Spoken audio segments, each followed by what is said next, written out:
Қазақстандағы ең этникалық түрі көп осы Шымкент қаласында орналасқан. Солардың ішіндегі мұсылман дінін ұстайтындар, яғни басым.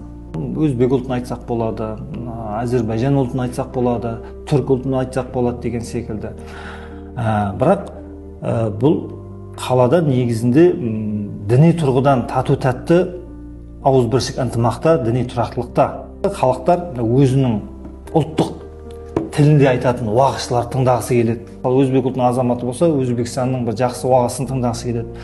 Қырғыз ұлтының азаматы болса, Қырғызстанның жақсы бір уағызын тыңдағысы келеді. Себебі енді өздеріңіз білесіздер, әр ұлт өзінің ұлттық құндылықтарын қоса меңгергісі келеді, дінмен қоса.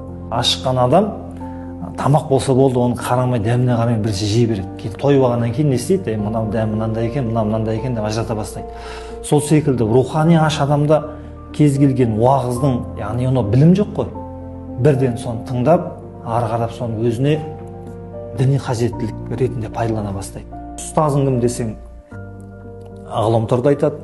Кімді тыңдайсың десе, арнайы ұстазын танымайды, бірақ тыңдайтын адамның атын біледі тек қана болды. Ол қандай адам? Ол робот па, или шын мәнісінде адам ба?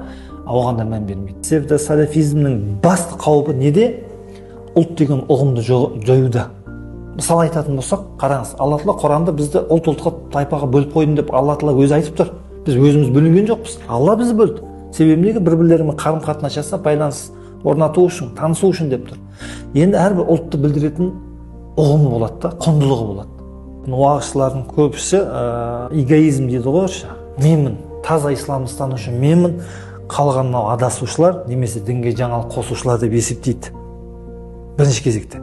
Екінші кезекте әдеп мәселесінен өте жүрдай.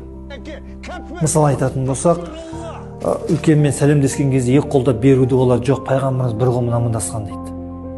Енді екі қолды созу ол құрметтің белгісі ғой. Үлкен қарт кісілерге барып бір қолдап амандасыңызшы.